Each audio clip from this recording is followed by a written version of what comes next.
गणेश हा अत्यंत गरीब होता. तो शहरातील गल्ल्यांमध्ये फुगे विकून आपल्या कुटुंबाचा उदरनिर्वाह चालवायचा. एके दिवशी तो शहरातील अशाच एका मॉलबाहेर फुगे विकत असताना त्याच्याजवळ श्रीमंत महिला आली आणि तिने गणेशला 500 रुपये दिले व 4 फुगे मागितले. त्यावेळी गणेश 2 लहान मुलांना फुगे फुगून देत होता. त्यामुळे तो म्हणाला, "मॅडम, तुमच्या हाताने पिशवीतून फुगे काढून घ्या." यावर ती महिला गणेशच्या सायकलला लावलेल्या पिशवीतून फुगे काढू लागली. तेव्हा तिची सोन्याची अंगठी त्या पिशवीत पडली. पण हे तिच्या लक्षात आले नाही. संध्याकाळी जेव्हा गणेश घरी गेला तेव्हा त्याच्या पत्नीला गणेशच्या पिशवीत ती सोन्याची अंगठी दिसली.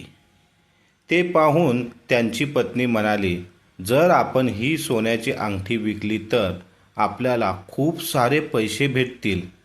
दिवाळी पण जवळ आली आहे आणि घरात कसलेच सामान नाही. ही अंगठी विकल्याने आपल्या सर्व गरजा पूर्ण होतील. जसे की मुलाचे कपडे, फटाके, घरातील राशन पाणी या सर्वांची टेन्शन मिटून जाईल." पण गणेशने ती अंगठी न विकता दुसऱ्या दिवशी त्या महिलेला परत केली. परंतु जेव्हा तो घरी आला तेव्हा त्याचा लहान मुलगा तापाने फणफणला होता. गणेशकडे आणि त्याच्या पत्नीकडे त्या आपल्या मुलाला दवाखान्यात न्यायला सुद्धा पैसे नव्हते. अशी त्यांची परिस्थिती होती.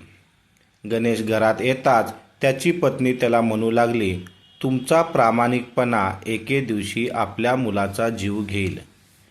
त्याच वेळेस बाहेरून कोणीतरी दरवाजा ठोठावल्याचा आवाज आला. गणेशने दरवाजा उघडला तर समोरच मुलांना नुकत्याच दिवाळीच्या सुट्ट्या लागल्या होत्या. आजही गणेश रोजच्याप्रमाणे शहरातील बागीच्यामध्ये फुगे विकण्यासाठी निघाला होता. शहरातील एका मोठ्या चौकात जेव्हा रेड सिग्नल लागला तेव्हा गणेश सिग्नलला थांबलेल्या प्रत्येकापाशी जाऊन आपले फुगे विकण्याचा प्रयत्न करू लागला. आज सकाळपासून त्याचा एकही फुगा विकला नव्हता. त्याला प्रश्न पडला की जर फुगे विकले गेले नाही तर आज आपल्या कुटुंबाला उपाशी झोपावे लागेल. कारण तो जेथे राहत होता तिथल्या दुकानदारानेही आता त्यांना उधार किराणा सामान देणे बंद केले होते. त्याने रात्रीपर्यंत अनेकांना विनंती केली, "माझे फुगे विकत घ्या." पण त्याचं दुर्दैव असं होते की आज एकही फुगा विकत गेला नाही.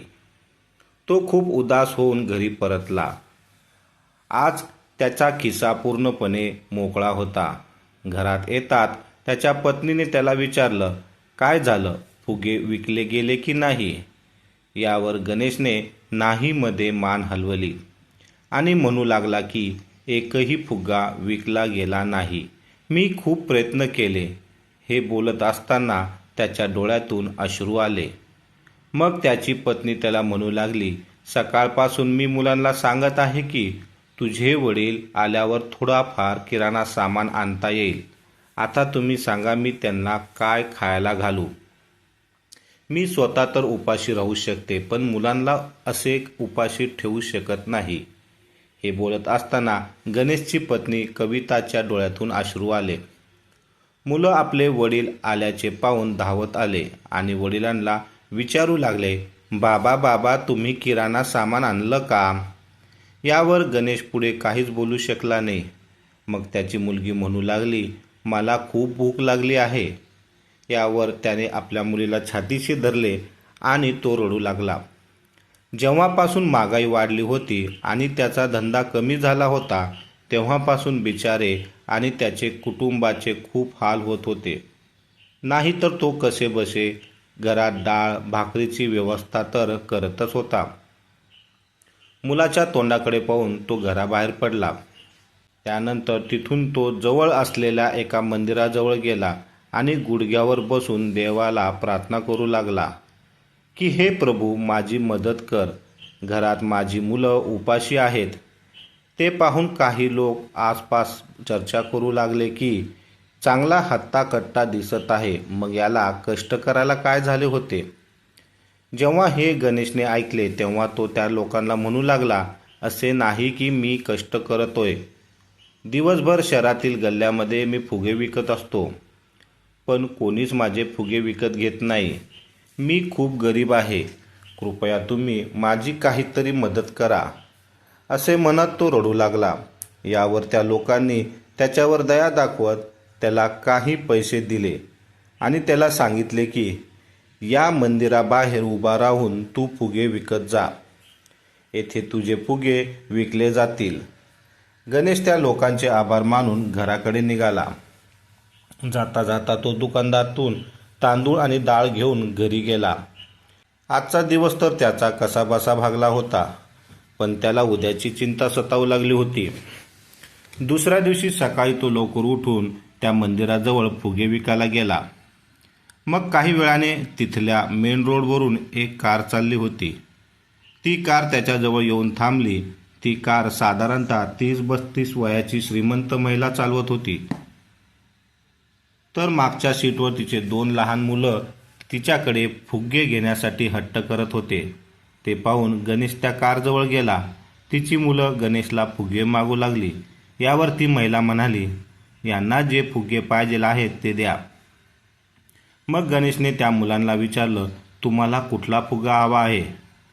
त्यातल्या एकाने लाल रंगाचा फुगा मागितला तर दुसऱ्याने पिवळ्या रंगाचा फुगा मागितला. मग गणेशने त्यांना त्यांच्या आवडीचे फुगे दिले. ती 2 मुलं होती, पण त्या महिलेच्या सांगण्यावरून गणेशने त्यांना 4-5 फुगे दिले. त्यानंतर त्या महिलेने गणेशला काही न विचारता 500 रुपये त्याच्या हातात ठेवले. ते पाहून गणेश म्हणाला, नाही मॅडम, याचे फक्त 50 रुपये झाले आहेत आणि माझ्याकडे एवढे सुट्टे नाही आहेत. यावर महिला म्हणू लागली, काही हरकत नाही, राहू द्या, वरचे पैसे तुम्हालाच राहू द्या. त्यानंतर ती महिला आपल्या मुलांसह तिथून निघून गेली. कदाचित तिला गणेशच्या परिस्थितीचा अंदाज आला होता. गणेशला खूप आनंद झाला होता, कारण आज पहिल्यांदा त्याला कोणीतरी इतके जास्त पैसे दिले होते. त्याच्या डोळ्यातून अश्रू येत होते. तो देवाचे आभार मानू लागला. त्यानंतर त्याचे आणखी काही फुगे विकले गेले. आज संध्याकाळी जेव्हा तो घरी गेला तेव्हा त्याने जाता जाता दुकानातून थोडे किराणा सामान विकत घेतले. गणेश सामान घेऊन घरी गेल्यावर त्याच्या पत्नीने लगबगीने स्वयंपाक केला आणि ती गणेशला जेवण वाढू लागली. तेव्हा गणेश म्हणाला, नाही, अगोदर मुलांना वाढ.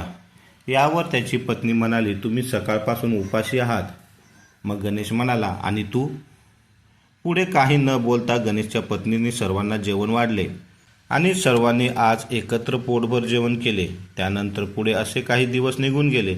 मात्र गणेशच्या घरची परिस्थिती जशीच्या तशी होती. कधी गणेशचा धंदा होत असेल तर कधी त्याला रिकाम्या हाताने घरी परत यावे लागत असेल. एके दिवशी गणेश फुगे विकण्यासाठी शहरातील एका मोठ्या बाजारपेठेत गेला आणि तिथे तो एका मॉलच्या बाहेर उभे राहून फुगे विकू लागला. तेव्हा अचानक त्याचे लक्ष त्याच महिलेवर पडले. ती महिला मॉलमधून शॉपिंग करून बाहेर पडत होती. आज ती एकटीच होती. गणेश हसत त्या मॅडमजवळ गेला. कदाचित तिने सुद्धा गणेशला ओळखले होते. ती गणेशला म्हणू लागली की ती तुम्हीच आहात ना, त्या दिवशी मंदिराबाहेर फुगे विकत होता? हो मॅडम, तुम्ही मला बरोबर ओळखले. तुम्ही खूप चांगले आहात. देव तुम्हाला आणि तुमच्या मुलांना नेहमी सुखी ठेवेल. कदाचित त्या महिलेने त्याची नजर ओळखली होती. कदाचित त्या महिलेने त्याची गरज ओळखली होती, म्हणून तिने पुन्हा गणेशकडून फुगे विकत घेण्यासाठी ठरवले. मग ती गणेशला म्हणाली, माझ्या मुलांसाठी 3-4 फुगे द्या.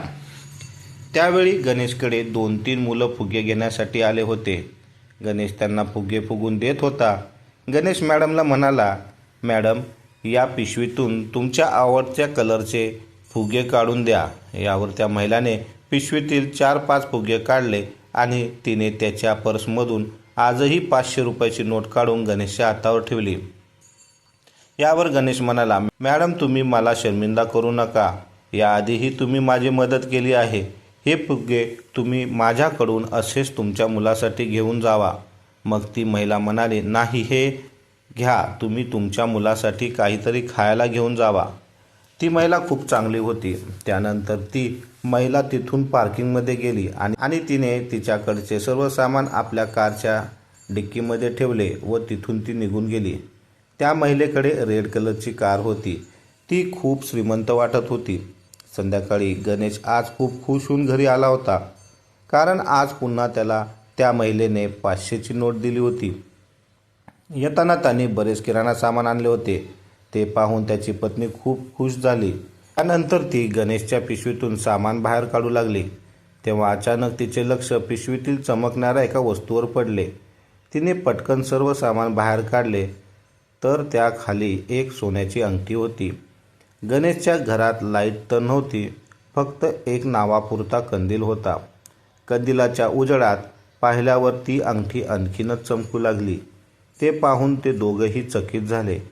मग गणेशची पत्नी त्याला म्हणाली, पण ही अंगठी तुमच्या पिशवीमध्ये काय करायला आली? मग तो विचार करू लागला, परंतु त्याला काही लक्षात आले नाही. ती अंगठी त्याने खिशात ठेवली आणि विचार करू लागला की माहीत नाही की ही अंगठी कोणाची आहे. त्या दिवशी तो संपूर्ण रात्र त्या अंगठीचाच विचार करत होता. संध्याकाळी त्याने आपली पिशवी उचलली आणि पुन्हा तो आपली सायकल घेऊन शहरात फुगे विकायला गेला. जेव्हा तो शहरात एका मोठ्या बाजारात गेला तेव्हा त्याला पुन्हा तीच महिला भाजी घेताना दिसली. आज ती थोडी चिंतित असल्यासारखी वाटत होती. गणेश तिच्याजवळ गेला आणि तिला म्हणाला, मॅडम, आज तुम्ही खूप उदास आणि चिंतेत दिसत आहात. काही प्रॉब्लेम आहे का? यावर ती महिला म्हणाली, हो, काल माझी 1.5 तोळ्याची सोन्याची अंगठी हरवली आणि आज मी मॉलमध्ये येण्यापूर्वी इथे भाजी विकत घेण्यासाठी आले होते. त्यामुळे मी या भाजीवाल्याकडे विचारपूस करायला लागले आहे. त्यानंतर ती महिला गाडीत बसून तिथून निघून गेली. आता गणेशच्या लक्षात आले होते की कदाचित काल जेव्हा तिने पिशवीतून फुगे घेतले. तर मित्रांनो, पुढील कथा पुढच्या व्हिडिओमध्ये बघायला विसरू नका. त्याकरता चॅनलला सबस्क्राईब करा आणि आवडत असलं तर नक्की शेअर करा, कमेंट करा. धन्यवाद.